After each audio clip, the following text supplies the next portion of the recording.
It began as a whisper, 3 words of gutter Sicilian her grandmother used to spit at rude men in the market, aimed at nothing but the wide, arrogant back of the most dangerous man in New York. Rosalind Vance thought the words were safe. She thought her desk, her downcast eyes, her full figure folded small and invisible into the corner of the gallery, would swallow the sound whole. She had been wrong about a great many things in her 28 years, but never this fast, and never this completely. Vincent Cavallo went still. The room, already hushed for the sake of 8-figure paintings, went stiller. Then he turned, slow as a blade coming out of its sheath, and looked at her the way no one ever had, like she was the single interesting thing he had found all year. "Say that again," he said, his voice dropping into her chest like a stone into still water. "But looking at me."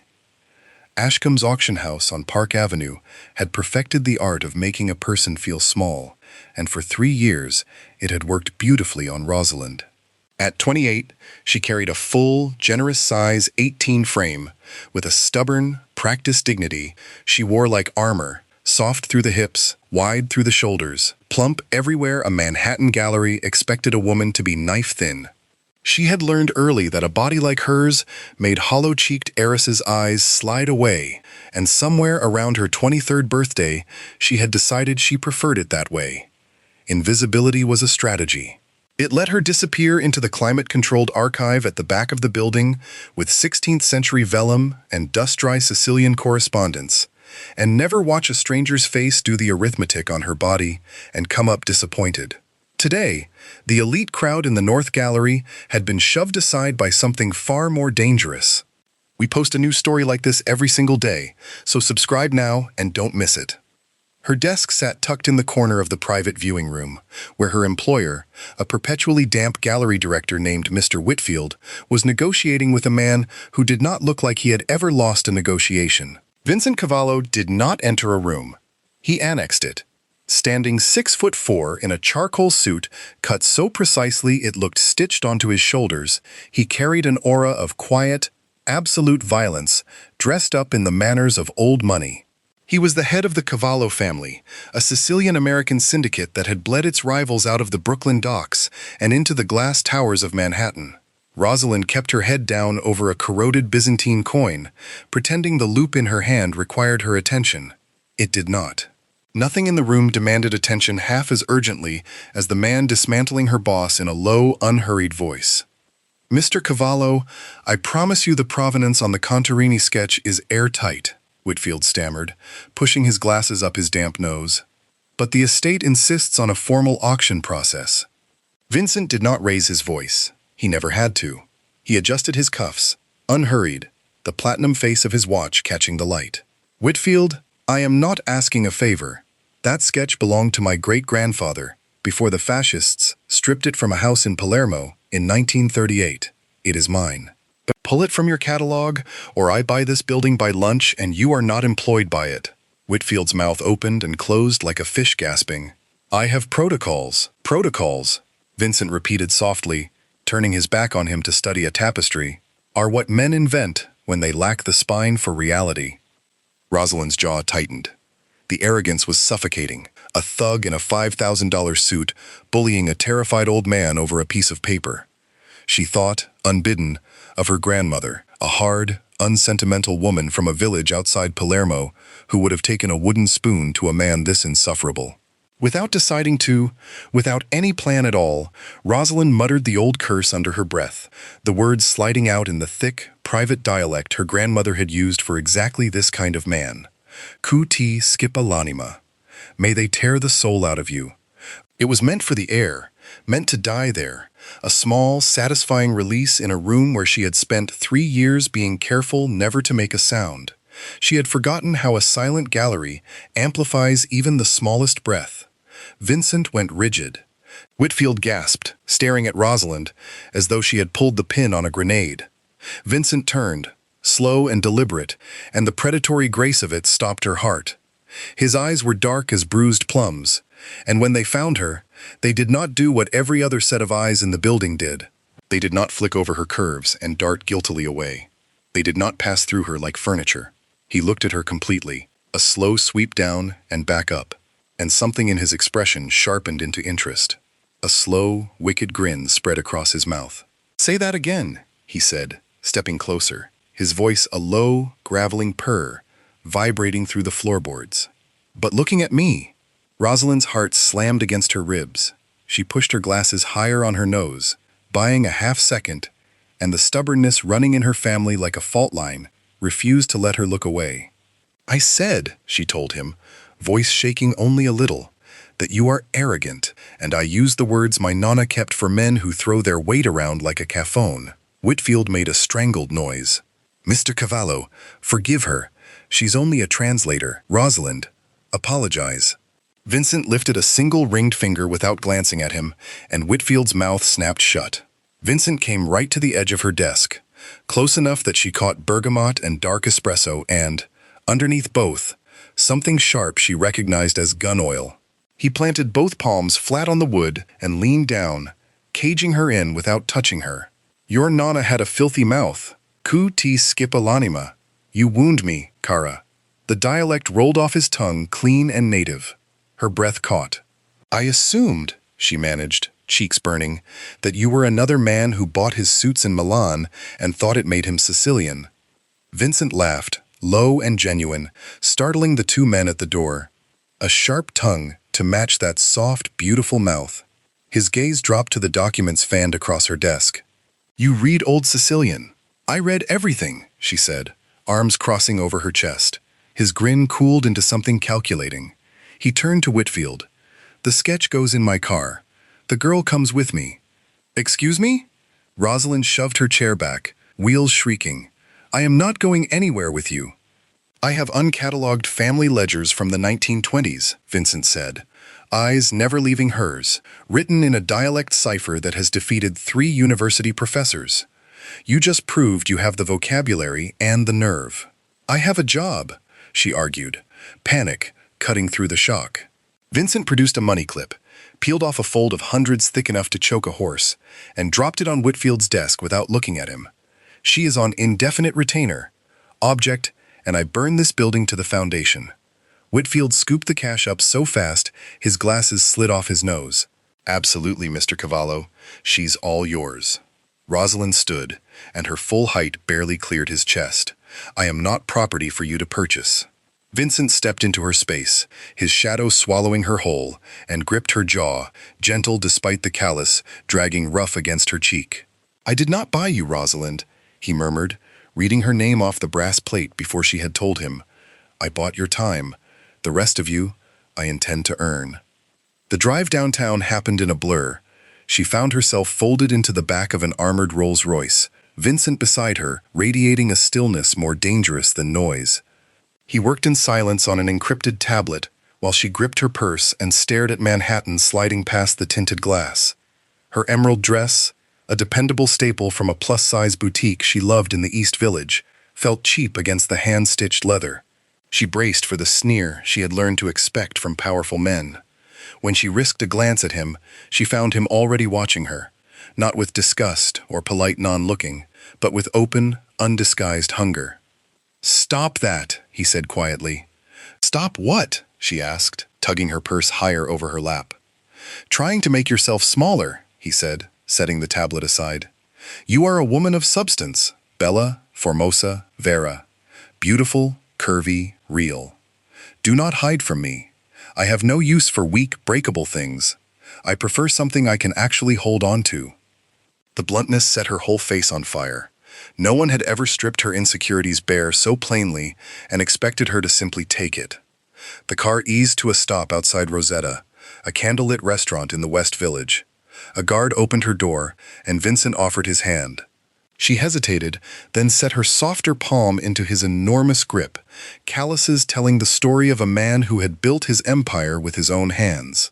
Inside, the whole restaurant seemed to hold its breath the moment Vincent walked in, the maitre d' clearing a path to a secluded booth without being asked.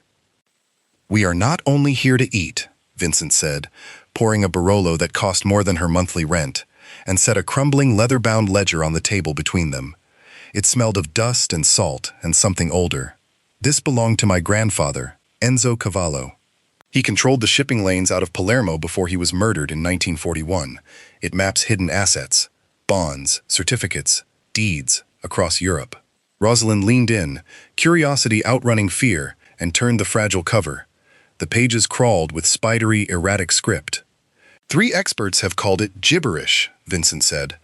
A cipher no one can break. Rosalind squinted at the faded ink. It is not a cipher, she murmured, tracing the letters. It is phonetic spelling from an isolated dialect out of the Madoni Mountains. My great-uncle wrote recipes this way to keep the neighbors from stealing them, mixed with numbers and local slang. Something flared in Vincent's eyes, sharp and satisfied. I knew I had the right woman. The waiter arrived with rigatoni in a fiery vodka sauce and a veal so tender it fell apart under the fork. Rosalind, who policed her plate in public out of a lifetime's habit, opened her mouth to order a salad instead. Vincent had already pushed the pasta toward her. Eat, he said. You will need your strength for that chicken scratch, and I enjoy a woman who knows how to enjoy a meal. For once, she did not hold back. As they ate, she began translating the first pages aloud, mapping slang to Standard Italian and Standard Italian to English. He is listing olive oil shipments, she said. But olive oil is crossed out and replaced with a symbol, a fox's paw print. Vincent's jaw went tight. The fox was the mark of the Volpe family, our oldest enemies. He was tracking bribes paid to let the Volpes run guns through the port. My grandfather kept a record of their treason against the commission. A chill slid down Rosalind's spine. If the Volpes knew this book existed, they would kill to erase it. Vincent cut into his veal without looking up, and kill anyone who has read it. Which brings us to a small complication. Dolcezza mia. Rosalind's fork clattered against her plate. What complication? Vincent leaned across the table, eyes dark and unhurried. The head of the Volpe family, Matteo Volpe, is the silent owner behind Ellery and Cross Antiquities. Your Whitfield takes his money. I went into that gallery today knowing he would stall me, because I needed a scene loud enough to steal the ledger back before the Volpes realized what they had lost. You used me? I did not plan for you, Vincent admitted, gaze sliding to her mouth. I planned to put a bullet through Whitfield's knee and walk out with the book. Then you cursed me in flawless village dialect, and you became a beautiful, unplanned complication, and now you are the only person alive who can read that ledger. And if the Volpes find out I am the one reading it, she whispered. They already know, Vincent said, checking his watch without a flicker of concern. Which is why you will not return to your apartment tonight, or any night after this one. As of this moment, you belong to the Cavallo family, and I protect what belongs to me. The truth of her new life did not land until the gates of Vincent's estate closed behind them, a fortress on a wooded stretch of shoreline the locals called Sable Point, glass and steel and black marble. Armed men patrolled the tree line, half visible in fog off the water. Rosalind was led into a soaring second-floor library, floor-to-ceiling windows overlooking the dark sound, a fire cracking in a stone hearth. You will sleep in the east wing, Vincent told her, shrugging out of his jacket, setting a heavy pistol beside the ledger like it was a set of car keys. My men are at your apartment now, packing what you cannot live without. Your landlord has been paid a year's rent to release your lease. You are out of your mind, Rosalind said, pacing the Persian rug, the trapped animal feeling climbing her chest. You cannot abduct a person out of their own life. Vincent poured 2 glasses of amber liquid and crossed to her, his height forcing her to stop moving, and pressed a scotch into her shaking hand. Your life, he said, voice dropping low, was a quiet, patient wait for something real to happen to you. He reached out, knuckles brushing the soft curve of her waist. She gasped, a current running through her. His hand spread wide over her hip, claiming the fullness of it with no flinch, no hesitation. You hid in that archive, he murmured, close now. A woman with a fire like yours, buried under dusty paper and weak men. You cursed me to my face without blinking. You were built for something heavier than the life you were living. You were built for mine. Her heart pounded so hard it frightened her. She searched his eyes for cruelty and found something closer to fierce, protective obsession. Translate the book, he said softly. Help me ruin the men who betrayed my blood, and I will give you anything you want. She swallowed hard, the scotch burning down her throat. "Fine. I'll do it." She settled into the leather chair at his desk while he stood close behind her, heat rolling off his chest. She opened the ledger to its middle pages. "He's describing a location here," she murmured, squinting at the cramped script. "The iron belly of the beast, beneath the street of walls. Wall Street, the old vault." Vincent leaned over her shoulder. "The bearer bonds, 80 years in a box no one has opened." "Wait," Rosalind said, tracing a line of red ink. "There's an addendum. The key is held by the traitor, the thief in the henhouse." "Volpe," Vincent hissed. "Fox means thief, where I come from. My grandfather called them jackals, but the meaning never changed." The world exploded before he could say another word. A deafening crack tore the night apart, spidering the bulletproof glass, and a second round buried itself in the mahogany desk inches from Rosalind's hand. She screamed. "Down!" Vincent roared, and his body crashed into hers, tackling her clear of the chair, taking the fall onto the rug, with his full weight shielding her. More suppressed fire chewed through the leather sofas and shattered the crystal decanter on the bar. "Stay down. Do not move," he ordered, his voice gone flat and lethal. He rolled off her in one motion, the pistol already in his hand. The doors burst open. 3 men in tactical gear flooded in, rifles up. Rosalind curled beneath the desk, hands clamped over her ears. Vincent did not take cover.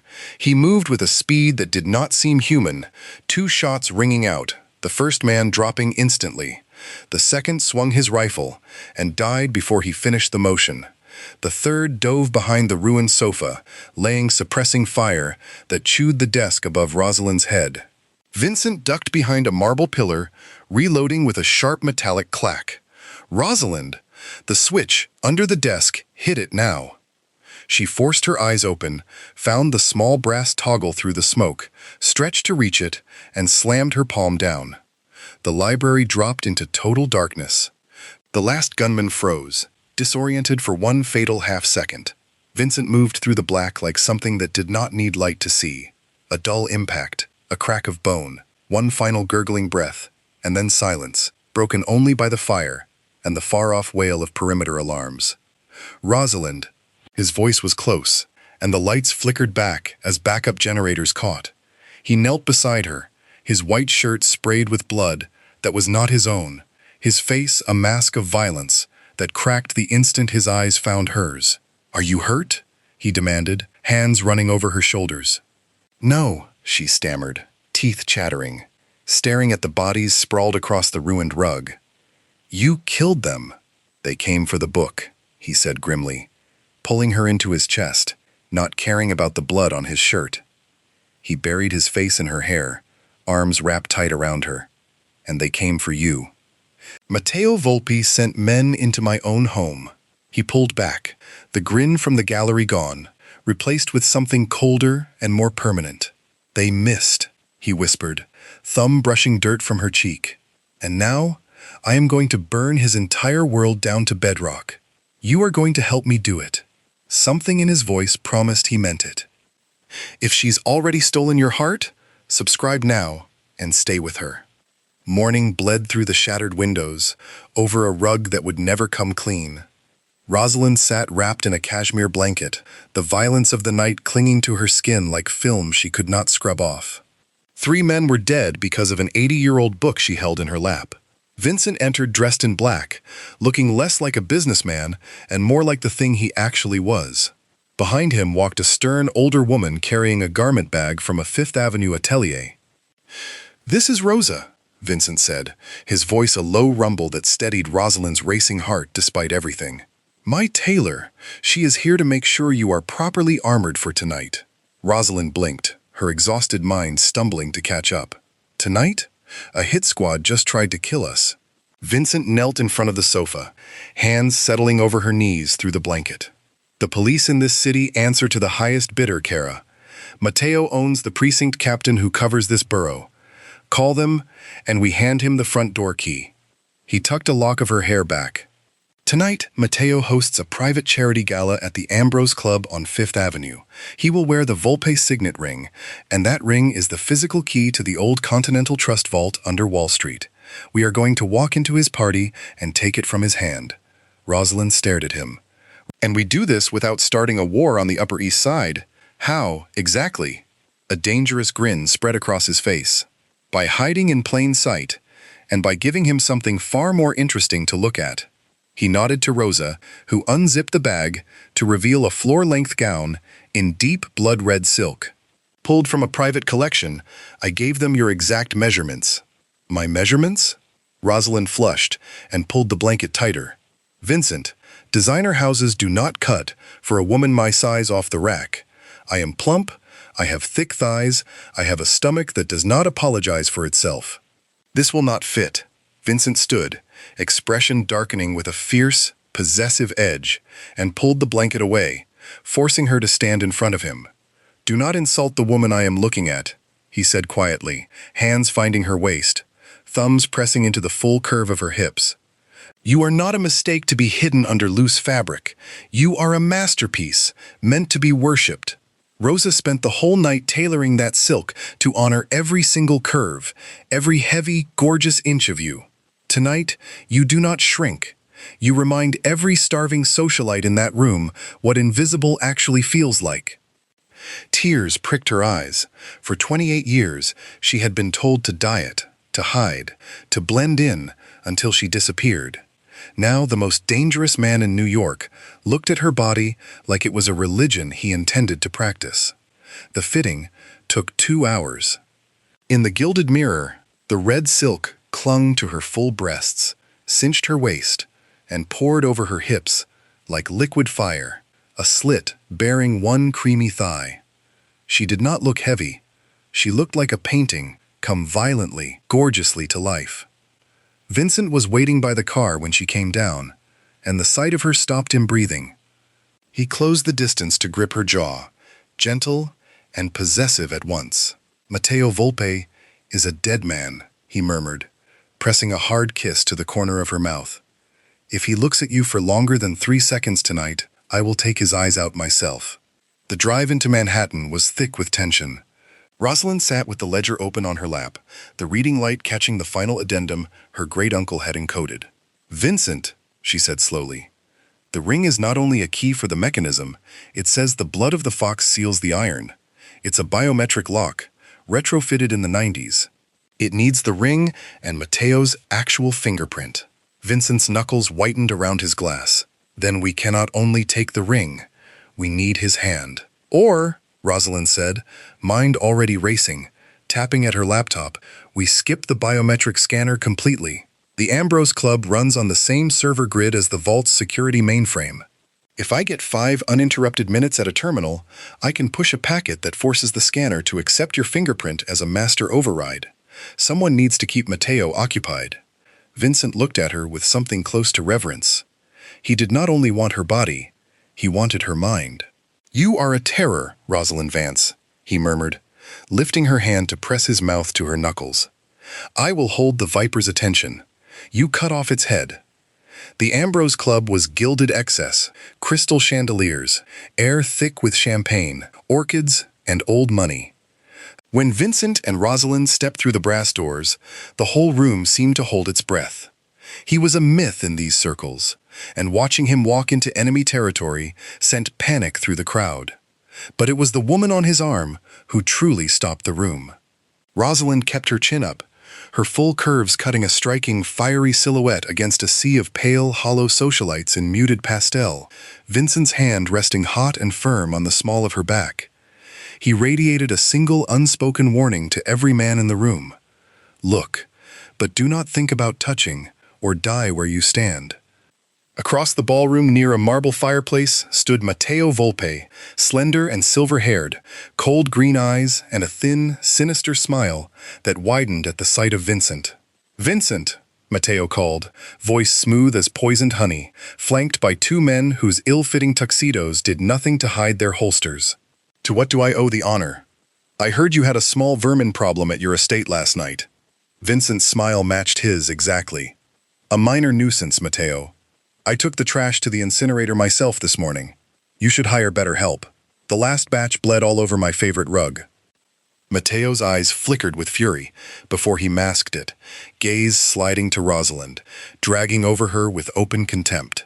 "And who is this? I did not realize the Cavallo family had started buying its company by the pound." The room dropped 20 degrees. Rosalind felt Vincent's muscles lock like coiled steel beneath his jacket. Before he could reach for the gun under his arm, Rosalind stepped forward, red silk swishing violently around her legs. "I am Rosalind Vance," she said, her voice ringing clear across the marble, her accent thick and unashamed. She held Matteo's gaze without flinching. "I am the translator working through Enzo Cavallo's private ledger, the one that details exactly how your grandfather sold the commission out to the fascists for a handful of silver." The whole ballroom gasped. Matteo's face went a mottled, ugly purple.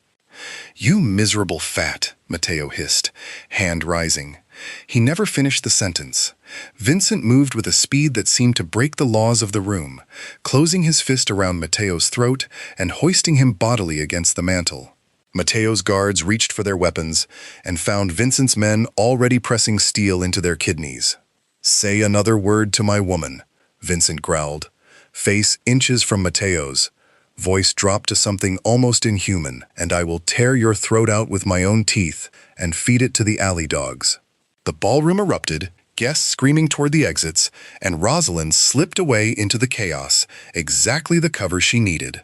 While Vincent held the head of the Volpe family pinned by the throat, Rosalind sprinted up the grand staircase toward the private offices, her heart slamming, thick thighs brushing against silk with every stride.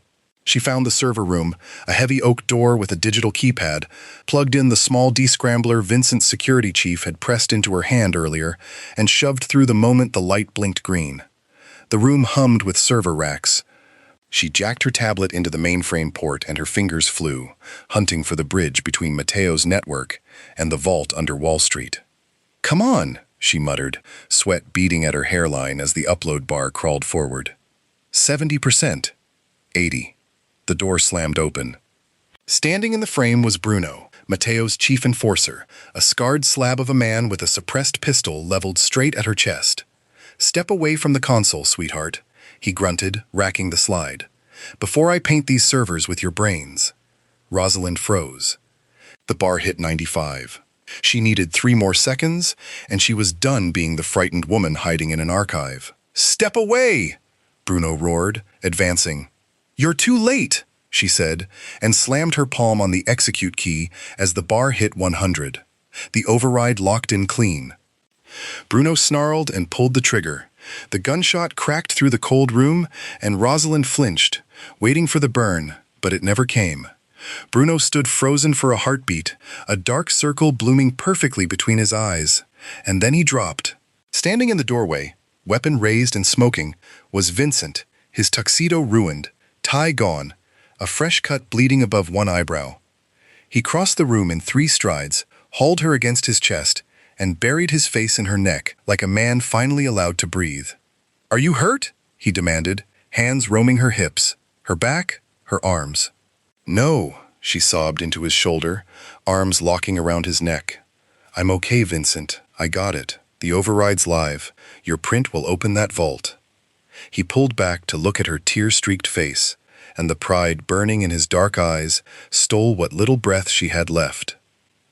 "I have never met a woman as brave as you," he said, reverent, and pulled the heavy, blood-slicked Volpe signet ring from his pocket, torn straight off Matteo's hand.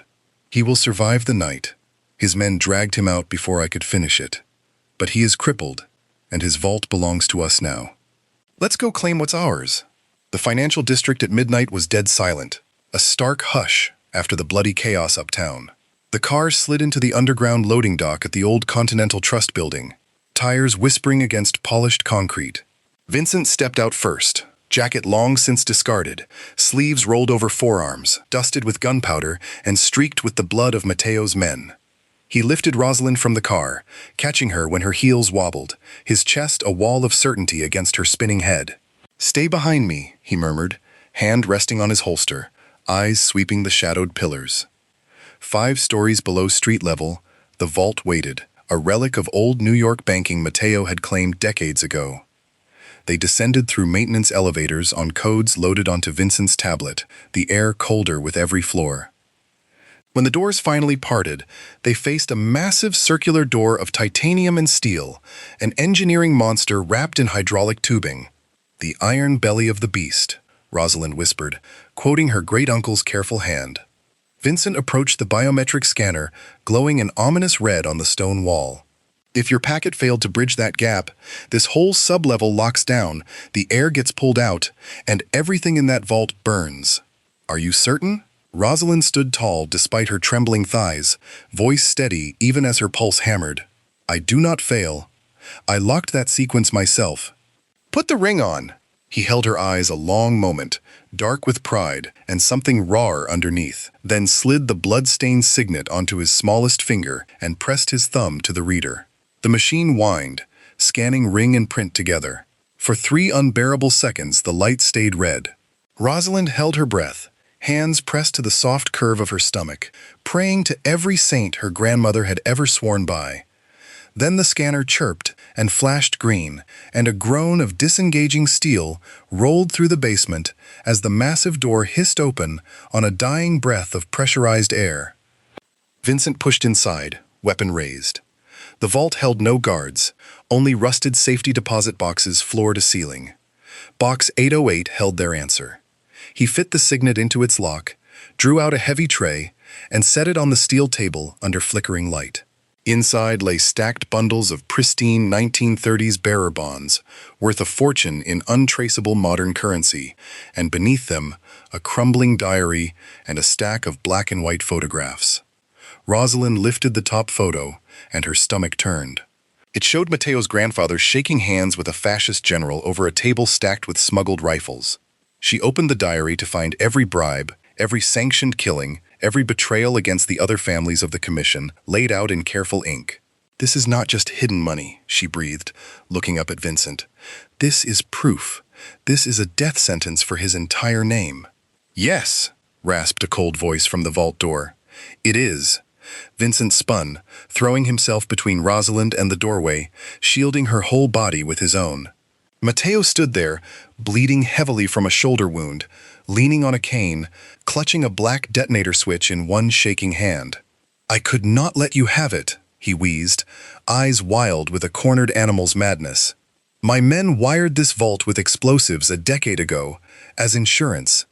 If I burn tonight, Cavallo, you and your fat little translator burn with me." Vincent's gun leveled instantly at his skull, but he did not fire. A dying man could still finish pressing a button. "Matteo," Vincent said, voice a low, lethal purr echoing off titanium. "Press that, and your bloodline ends with you tonight. Every cousin, every nephew. Drop it and walk away, and I let you keep your miserable life in exile." "Liar!" Matteo screamed, spit flying. Rosalind peered around Vincent's shoulder, eyes sharp despite her fear, and caught something Matteo, bleeding and desperate, had missed. The small light on the detonator blinked an unlinked, frantic yellow. The steel, lead, and titanium walls around them were too thick for any signal to pass.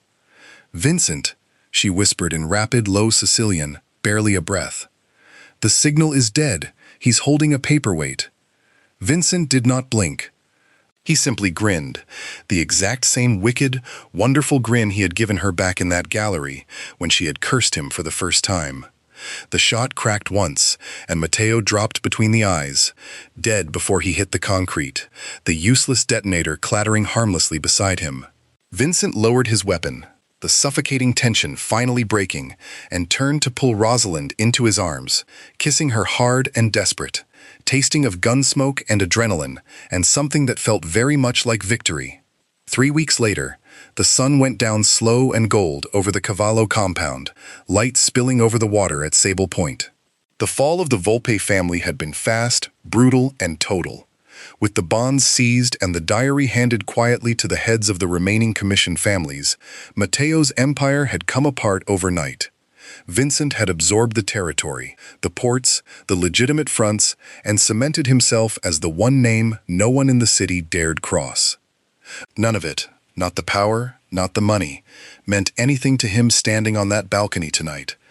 Rosalind stood at the railing of the master bedroom, the evening breeze off the Sound, catching the hem of her sheer black robe. She was no longer the frightened, invisible woman who had hidden in a dusty archive for 3 years. She moved now with the quiet, devastating confidence of someone who understood exactly what she commanded. Her full figure was on open, unhidden display beneath the delicate fabric, her thick thighs and soft stomach glowing gold in the fading light. Strong, scarred arms wrapped around her from behind, and Vincent pulled her back against his bare chest, face buried in the curve of her neck, breathing her in like oxygen. "The Commission has formally recognized the transfer of every Volpe asset," he murmured against her skin. "The name is erased from our history. My grandfather's ledger can finally rest." Rosalind leaned back into him, hands settling over his heavy forearms. "And what about us?" Vincent turned her gently to face him, his eyes, usually so cold and unreadable to the rest of his brutal world, burning with something reverent. He looked at her not only as a lover, but as an equal he had not seen coming. "There is no us without you, Rosalind," he said, voice thick with certainty. He cupped her face, thumbs stroking her cheekbones. "You walked into a war zone in a red dress. You broke into a biometric mainframe with a gun pointed at your heart. You did not just survive my world, you conquered it. You conquered me." He stepped back and dropped slowly to one knee. Rosalind's hands flew to her mouth, tears already gathering. Vincent Cavallo, who knelt for no one, knelt at her feet and drew a small velvet box from his pocket, flipping it open on a flawless, blood-red ruby ringed in diamonds that caught the last of the light. "I told you in that gallery I intended to earn you," he said, voice rough with feeling he no longer bothered to hide. "You are the only person who has ever looked directly at the monster I am and refused to look away. You never shrank from me, and I will not let the world make you shrink again. Marry me, Rosalind. Let me spend the rest of my life worshipping every gorgeous, heavy inch of you." Tears spilled freely down her face. She thought of her grandmother, of the old curses, of the quiet life she once believed was the only one available to her, invisible and ashamed of the space she took up. Here, in the arms of a man who ruled the shadows of an entire city, she was seen completely. "Yes," she said, laughing through the tears, a smile breaking wide across her face. "Yes, Vincent, of course I will." He slid the ring onto her trembling finger, the ruby catching fire in the last of the sunset, then rose and lifted her effortlessly into his arms. She wrapped her legs around his waist, hands tangled in his dark hair as he carried her inside toward the bed. "You are entirely mine," he growled against her mouth, laying her back against cool silk. "And you are mine," she whispered back, her accent thick and triumphant. "Forget it, and I will curse you out all over again." He laughed, low and warm, a sound that belonged only to her, and kissed her like a man sealing a promise he intended to keep. There's a new story like theirs waiting tomorrow, so subscribe now and let it find you.